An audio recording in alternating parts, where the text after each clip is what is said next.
Hello everyone. So in this video lecture we are going to see the representation of graph.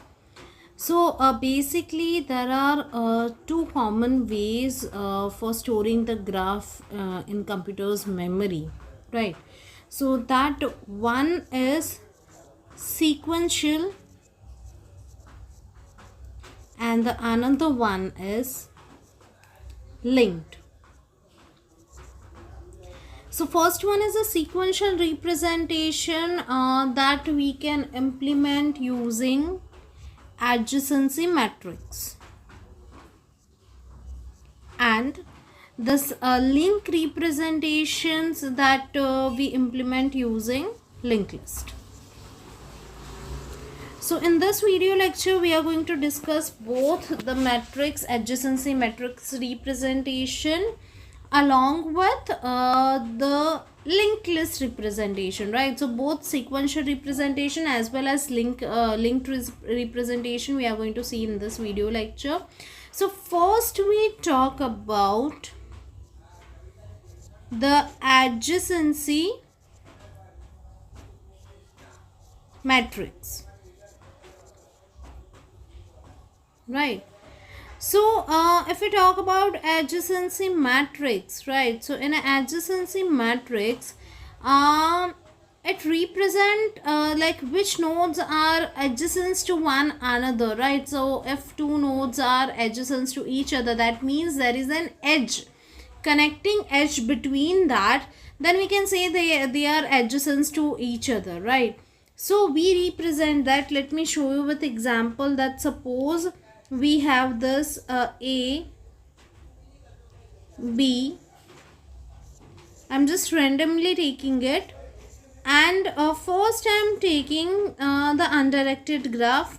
So suppose I'm having this undirected graph and these are the adjacency connected to it, right? So if I need to represent it using a matrix, right? So here I have a 5 vertices, right? So it will be a 5 cross 5 matrix, right? So A, B, C, D and E. The similar way columns A, B, C, D and E, right? So this matrix will be having. Now in this matrix the diagonals are 0. Why? Because we don't have self loop. Now you might be thinking that what is self loop? Self loop means what? That you have an edge from a particular vertex to that vertex only, right? Let us say this, right? So this B is like having an edge to itself only, so that is known as a self loop, right? Here we are not having that, right? So all the diagonals are 0. Now here we are having an edge between A to B. So in this adjacency matrix we have this AB, that is 1, and this BA also 1. Why? Because this is undirected graph. Undirected graph, that means I can go from A to B as well and I can go from B to A as well, right? So there is no direction mentioned, so that's why we have put right AB1 BA1, right? Now A is connected with D, so A D1 and D A1, right? Now A is not connected with C, not connected with E, so I'll put this AC0 AE0, right? Now if you talk about C, similar way this CA, that is also 0, EA also 0, right? Now this C is connected with B and E. C is connected with B and E. So CB, that is 1, BC, that is 1, CE, that is also 1, and EC, that is also 1, right? If we talk about B, B is connected with A, C and D. As you know, here A, that is already done, right? C is already done. So now what is remaining? That is D. So here I'll put 1. Similar way D, B, I'll put 1, right? Now B is not connected with E, so I'll put it 0 over here, right? Same if you go for C, C is not directly connected to D, right? So here I'll put this 0, right? Similar way this D, C 0, right?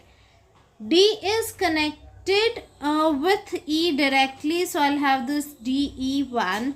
Similar way ED1. There is no connection between B and E, so I'll put it 0.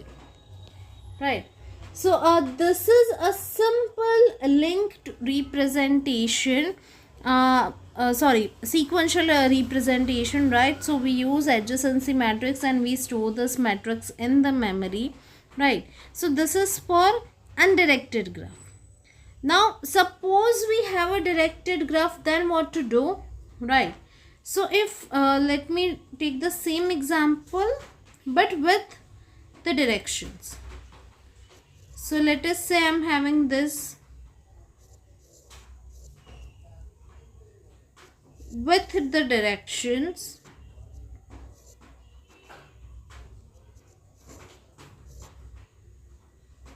Okay. Now if I want to draw for it, that I'll write it down A, B, C, D, E again. I'll write it down over here A, B, C, D and E. So if I create a matrix, right, again the diagonals are 0. Why? Because we don't have any self loop, right?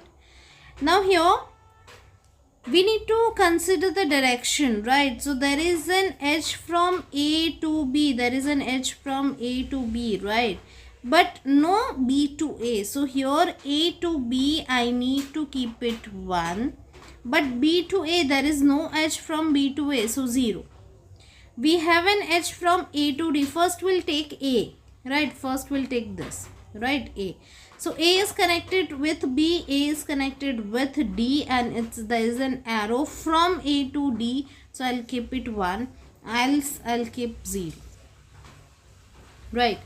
Now if we talk about B, so there is an outgoing edge from B to D only, right? No other is having the outgoing edge. So B to D I'll put it once and else I'll put 0.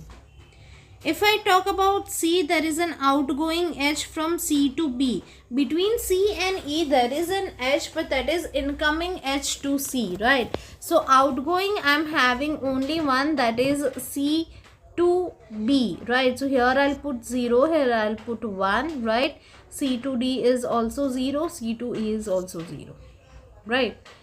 Now next if we talk about D, so there is only one outgoing edge, that is D to A, so I'll put it 1 and rest all I'll put 0. And then if we talk about E, so there is only one edge from E to C, so rest I'll put 0. It's quite easy, just you need to think if there is an undirected graph, no need to consider the direction, you can go with whatever you have. If there is an edge between A and B, so you can go from A to B as well, B to A. So both you need to have it 1, right? And if you have a directed graph, then you can go with direction wise, right? And suppose, let us say that in this only I'll explain you that suppose I have a self loop that B is coming towards B only. So this B to B, instead of this 0, it will be 1, right? So this is a sequential representation, right, of a graph. That means a matrix representation, right? So I hope you understood it, this matrix representation. Now let's learn the next one, that is linked representation. As I told you that in linked representation we have linked list, right? Here one more thing I need to explain. Okay, let me explain that as well. Suppose we have a weighted graph, then what to do? I have explained you 3 things, right? Undirected graph, then directed graph, then graph with a self loop. Now let us say if I'll have a simple, suppose I'm having this 5, this 3, 2, 1, and this is 3. Right. So A, B, C, D, and A, B, C, D. Now see, there is only one difference. See, previously we were not having the weights, right? So it was not weighted graph. So at that time we put 0 and 1s, right? If there is an edge, we put it 1, and if there is no edge, we put it 0, right? Here, instead of that 0 and 1, you need to put the weight that is available, right? So here A is going from A, we have C and D, right? So A to C, that's 2, right? And A to D, that's 5. We don't have a self loop, so a diagonal I'll directly have 0, right? A to B, there is no, so 0. Then from B, it's a B to A, that's a 3. And B to D, that's again a 3. Sorry, B to C, no, it's a B to D, that's a 3. So this is again 0. From C we have C to D, that is 1. There is no from C to A, C to B, so we'll keep it 0. And from D, D is a sink node. I told you. What is sink node? If there is no outgoing edge, right? Out degree is 0 and in degree is 1, right? Then we have the self loop, right? Sorry, sink node, right?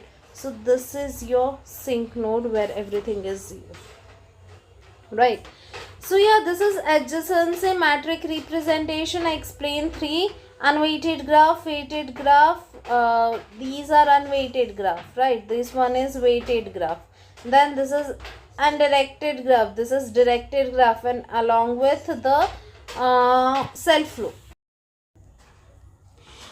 So the next what we are going to see, that is a linked representation. So in a linked representation, we are going to have a adjacency list, right? So this is the another way in which graph can be represented in the computer's memory, and this will, like, it consists of list of all the nodes, right? As I told you that it will use linked list, right, to store the data, right?